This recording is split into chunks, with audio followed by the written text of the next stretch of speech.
Pour terminer ce chapitre d'introduction sur les plugins et aussi sur le web browsing qu'on a vu juste avant, eh bien, je vais tout simplement montrer comment utiliser un plugin et ensuite, donc, on pourra passer dans le chapitre suivant à review tout simplement des plugins que j'ai trouvé les plus intéressants pour ChatGPT.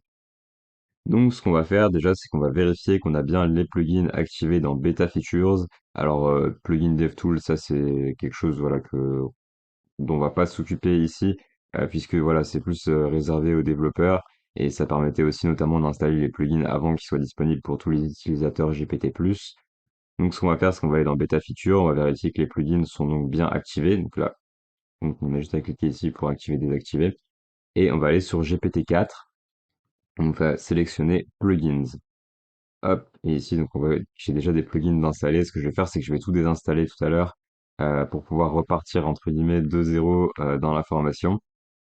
Donc, ce qu'il faut savoir, c'est que donc quand on va ici sur le plugin store, donc ici on voit qu'on a la liste de nos plugins. Donc au début, vous n'en aurez pas encore. On va dans plugin store tout en bas.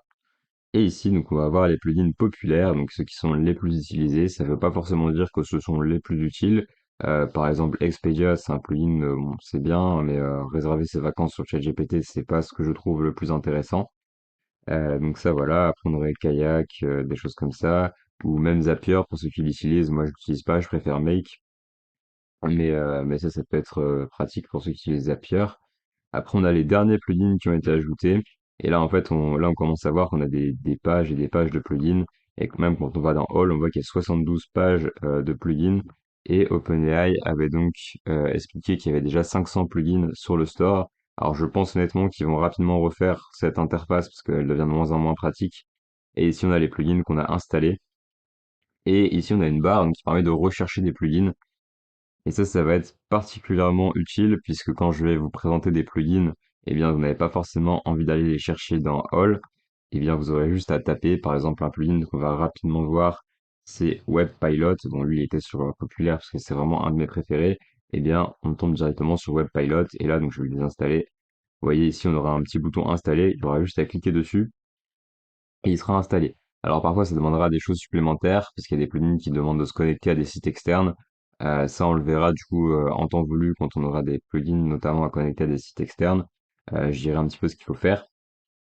Donc voilà, ici on peut installer les plugins. Donc là il va apparaître dans les plugins installés. Et donc ici, hop, si je ferme, je vais tout récupérer, voilà toute ma liste. Eh bien, j'ai donc plein de plugins. D'ailleurs, bon, il y en a certains qui sont même pas très utiles dans cette liste que je vais supprimer. Par exemple celui-là, et je vais faire une install. Et comme ça me désinstalle les plugins, ce qui fait que dans la liste de tous mes plugins, eh bien, il va disparaître. Et quand je les installe, ils apparaissent. Et donc, c'est important de garder surtout les plugins utiles, puisque ici, on voit que je commence à avoir beaucoup de plugins, dont certains qui sont même pas très utiles, que je vais supprimer, je pense, parce qu'il n'y a pas vraiment d'intérêt à les avoir. Et donc d'autres que je vais installer ou réinstaller, qu'on va utiliser dans la formation.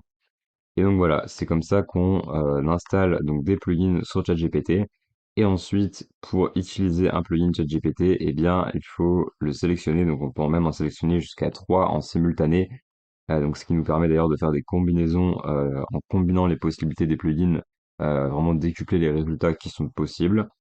Et ici, donc par exemple, si je sélectionne WebPilot, c'est un plugin qui permet par exemple d'aller scanner des pages web ou de faire des recherches, etc. Eh bien, je pourrais dire en utilisant WebPilot, résume-moi l'actualité allez, on va dire cette fois le 21 juin 2023, en utilisant WebPilot pour tes recherches. Résume-moi l'actualité du 21 juin 2023. Donc là, c'est vraiment une requête qui est très simple, très basique, juste pour vous montrer. Et en fait, ce que je vais faire, c'est que quand je vais envoyer ça, donc comme WebPilot, c'est un plugin dont on parlera dans une vidéo dédiée qui permet de faire des recherches en ligne, et surtout à partir du URL qu'on lui fournit, c'est ça qui est très intéressant, eh bien, en fait, il va faire un petit peu la même chose qu'avec Browse with Bing, comme on a pu le voir dans la dernière vidéo. Donc ici, je vais envoyer le prompt. Et en fait, à partir du moment où quand on lui envoie un prompt, s'il juge que c'est pertinent d'utiliser un plugin qu'il a à sa disposition, eh bien, il va utiliser le plugin. Donc comme il est en train de le faire, et là il met Using Web Pilot. Et donc on peut même voir ce qu'il a fait avec Webpilot. Donc on peut voir qu'il a donc été cherché sur Google et donc il a cherché des contenus. Et à partir de là, voilà, il me fait un résumé de l'actualité. Donc il y avait eu une explosion à Paris ce jour-là. Il parlait encore de la guerre en Ukraine, etc.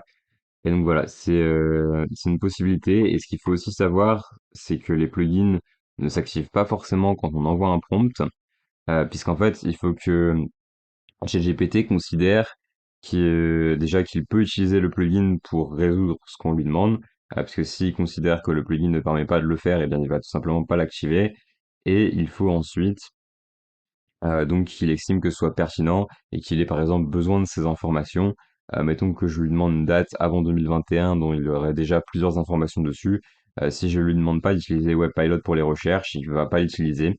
Cependant, si je lui dis en utilisant Webpilot, du coup, je lui dis directement de l'utiliser et il va automatiquement se dire, OK, là, je dois utiliser Webpilot et donc il va utiliser le plugin.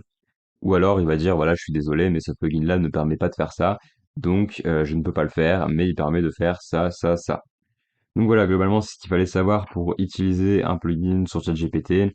Bien sûr, on va voir plein de cas d'usage, plein de cas concrets sur plusieurs plugins tout au long de cette formation. Et donc je vous dis à la prochaine vidéo et au prochain chapitre.